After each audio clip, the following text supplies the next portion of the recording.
Our next speaker, also from the United States, from the state of Illinois, at the University of Illinois, where I'm also from. We have quite a Midwest contingent here right now, is Professor Salim Rashid, who will be speaking on Austrian economics and verifiability.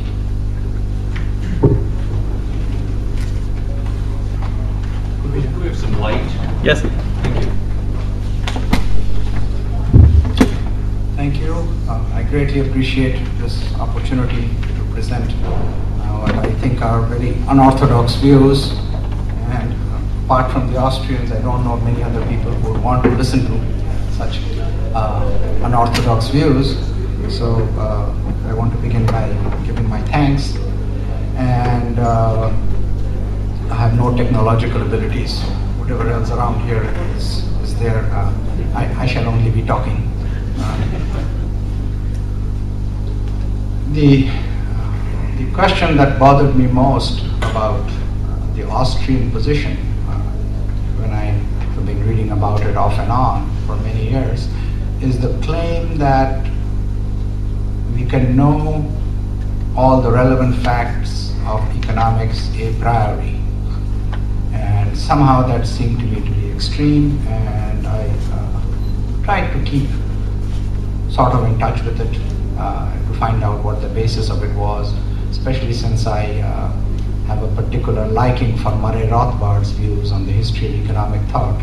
So if only out of respect for him, I was wanting to keep myself in touch with this material.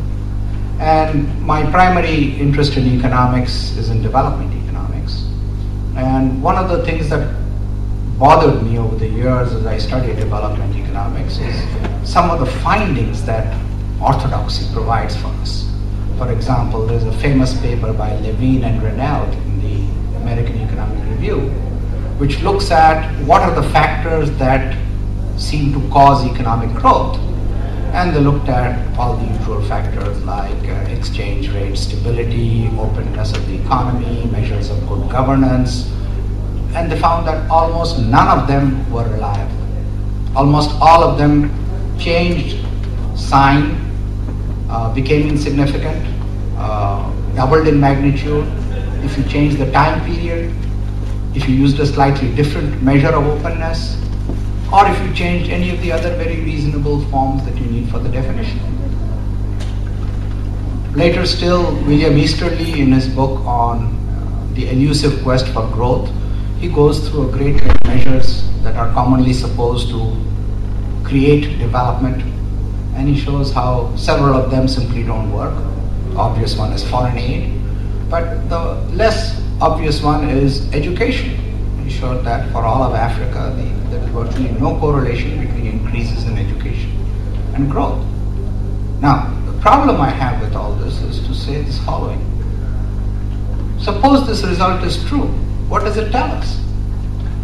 Surely Easterly cannot be meaning to say that ignorance is good for growth. So the obvious question must be then, both from the Levine and Renaud paper and from the Easterly discussion, is that measured investment and measured education do not mean what we mean by investment and education. The fundamental problem here lies with what we think we can measure. So that's the basic thesis on which this paper is grounded. And I've tried to go ahead with this and say that von Mises claimed, and I can't say I've read everything he has written, just a small fraction, mainly whatever has been filtered through by Rothbard. And the claim of Mises seemed to be saying that economic facts are much too ephemeral. They just come and go, they change, so therefore you cannot measure anything. To this, the neoclassicals respond by saying whether economic facts are ephemeral or not is an empirical question. So I think they have the stronger ground there. And then they go on to say that we can actually provide examples of such stability of economic facts.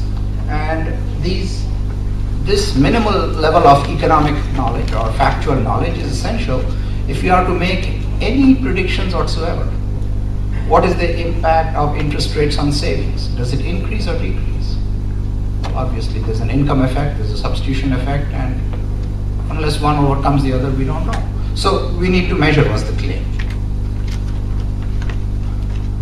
When we look at the instability provided by all the different measures that orthodoxy has given us for economic measurement, the proposition that I come up with is that economic measurement is so uncertain and of necessity uncertain that for great many practical propositions, it is true to say that we have to let our a priori beliefs guide us. In other words, economic propositions simply, or factual economic propositions, simply cannot provide us with the information we need. This does not have to be true for all of economics. If general equilibrium is true, and if the whole economy is a system, then all one needs to establish is that there is some sector of the economy, or several sectors of the economy, which will consistently give you data that cannot be trusted. If so, this will permeate through the whole economy. There is no way around it if you believe that there is such a thing as an economic system. So I have in mind a very limited proposition, which is to argue that economic data are unusable for policy purposes. Because of necessity, there are always some sectors in the economy which give rise to unusable data.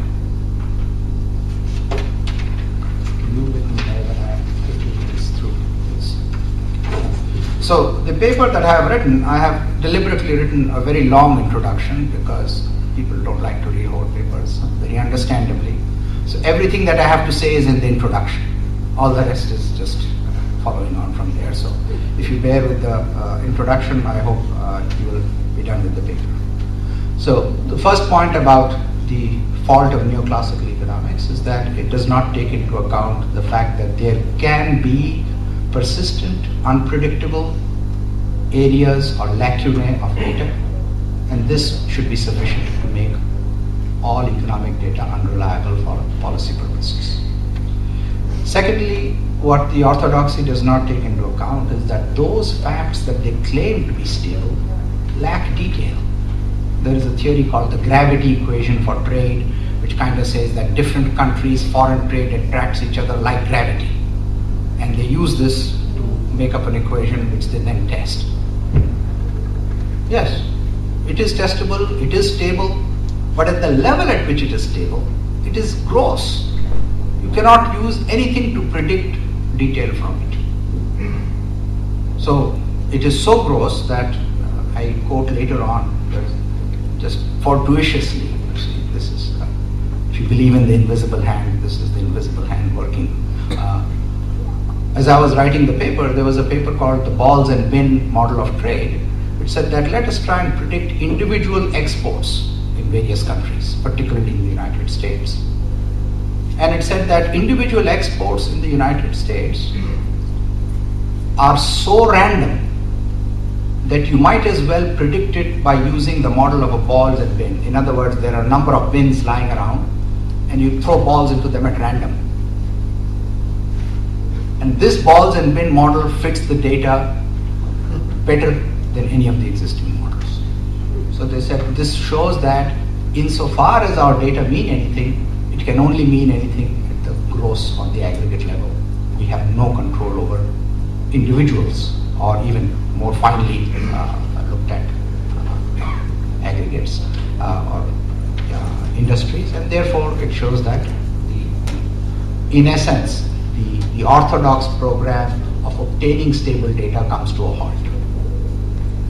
The third objection from here is that when the data is stable, take the gravity equation again, every theory of international trade predicts the gravity equation. So how does it help us to know that the gravity equation is a good fit? It has done nothing in terms of the neoclassical's own accepted model of scientific evaluation. Data is supposed to tell us how we can sift out theories. And the data that they say is stable does no such thing. So this is the third point we have So let's go back and see what might be the main problem with this way of looking at the world. And I've been following the literature on the law of one price, which says something that makes eminent sense, which is that if markets work at all, there should not be two prices in any given market at a point in time. Now, this very simple proposition, the law of one price, is essentially based upon three different assumptions. The first, that people are greedy. So if they see a price difference, they'll try and arbitrage. Secondly, that goods are homogeneous. So when we say that the prices are different, they have to be identical goods. So if they are not quite identical and you really like apples from a certain area, then of course it doesn't work. And thirdly, when we say that this is true, the law of one price refers to the result of a process. If this process is not quick and effective, then we have no reason to believe that actual prices that we observe should be identical. The process has to be really fast and monotonic. Once we realize this and we take a look at all the attempts to measure or to verify the law of one price, we see that the law of one price consistently fails almost every empirical test. For the last 20 years or 30 years, people have been testing the law of one price. And whether you look at aggregate data or less aggregate data or even less aggregate data, at the highest level of disaggregation that I have seen in the data, the law of one price does not hold. There are persistent price differences for commodities. So something is going wrong with the new classical paradigm of obtaining data. What does this paradigm base itself upon? I refer to something that I call the fundamental axiom or assumption of measurement. And what this assumption really is a way of saying is that how do we relate observed data to our theoretical constructs? At any point in time, the data are being generated by certain parameters. In other words, people have preferences, technologies have certain limitations. The data is being generated by certain parameters. These parameters provide us with an outcome, an economic outcome. And we collect the observed outcome and we say this is the result of that process. Now, for measurement to be acceptable, we need to be able to say that these parameters do not change quickly. Because if the parameters change in the time that we collect the data, then obviously we have a new economy to talk about. So parameters have got to be stable. Secondly, if the data is collected at time periods which are so quick or which are quicker than the equilibrium process, then we will always be collecting disequilibrium data. If equilibrium requires 9 months and the data is collected every 3 months, then we are always getting disequilibrium data. How do we interpret disequilibrium data? Thirdly, we use certain fixed categories always to collect data, because this is a necessity for data collection. We have to classify things as agriculture, manufacture, services. Within manufacture, we have to classify things as industry, heavy industry, light industry, machinery, nuts and bolts, ball bearings. But what about technological change? What about new products? They are constantly making these classifications false. So for the data to apply, for the data to rigorously apply, we have to be able to get data before technological innovation or productivity change alters the categorization that we have.